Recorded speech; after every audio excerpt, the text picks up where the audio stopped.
સો good morning મિત્રો, કેમ છો? મજામાં ને તમે બધા? તો સવારે ઉઠીને હું ગોદડાઓને લગાવતી હતી ઠેકાણા, કેમ કે હું મારા બેનના ઘરે છું એટલા માટે.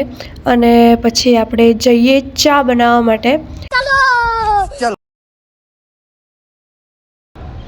તો ચાલો ચા બનાવવા માટે જઈએ. તો વેલકમ. હા, છે મારા બહેનનું રસોડું. આપણે આવી ગયા છે હવે ચા બનાવવા માટે. તમે જોવો છો કે હું કેવી રીતે ચા બનાવું છું. ચાની સાથે નાસ્તો તો હોવો જ જોઈએ. નાસ્તા વગર તો મને એકલી ચા નથી ભાવતી, ચા વગર એકલો નાસ્તો નથી ભાવતો. આ છે મારું જીવન. તો મારા કામનું ઠેકાણું તો તમે જોઈ જ રહ્યા છો, પણ ઇગ્નોર ઇટ. જે મેં પહેરેલી ઇયરિંગ્સ હતી એ તૂટી ગઈ હતી, તો મારી બેનને મારા કાન બૂચા સારા નહોતા લાગતા, એટલે મારી બેને મને નવી ઇયરિંગ્સ ઓર્ડર કરી દીધી. તો આજે તો ઉત્તરાયણ છે, એટલે પતંગની સાથે સાથે ઘરમાં બી સારું ખાવાનું આપણે બનાવવું જોઈએ. તો મારી બેને મસ્ત મજાની પૂરીઓ બનાવી છે અને ઊંધિયું બનાવી છે, જે મને ભાવતું નથી, એટલા માટે હું મારી અલગથી ખીચડી વઘારું છું. તો ચાલો મારી સાથે મારી વઘારેલી ખીચડીની રેસીપી જુઓ તમે બી.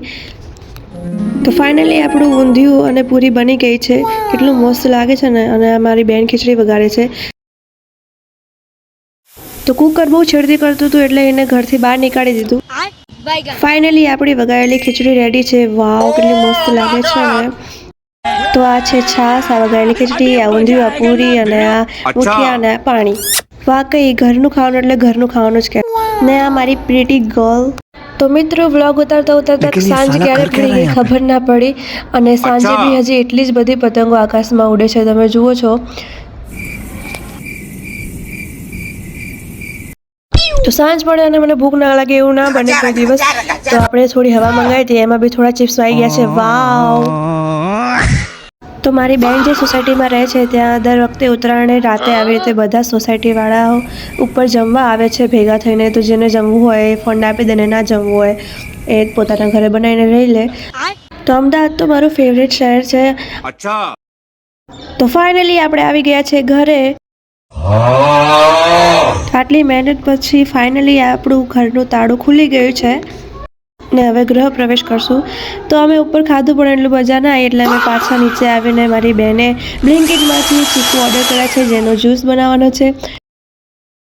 તો અંદર પ્રીટી ગર્લ સૂતા છીએ, એટલે આપણે બાલ્કનીમાં જ જ્યુસ બનાવીએ છીએ. તો મિત્રો, મારો તમારાથી એક ક્વેશ્ચન છે કે શું સાચા મિત્રો આ દુનિયામાં એક્ઝિસ્ટ કરે છે? કેમ કે મને આટલી બધી કોલેજ ને સ્કૂલ બદલ્યા છતાં બી એક બી સાચો મિત્ર નથી મળ્યો. અને ફાઇનલી આપણો જ્યુસ તૈયાર થઈ ગયો છે. તો મેગીની જે રીતના જ્યુસમાં બી કોઈ ભેદભાવ ન હોવો જોઈએ, એટલે એ વાતનું ખાસ ધ્યાન રાખવું. તો આજના વ્લોગમાં બસ આટલું જ. મળીએ કાલના વ્લોગમાં. તો લાઈક અને સબસ્ક્રાઈબ અને કોમેન્ટ જરૂરથી કરજો. Bye bye.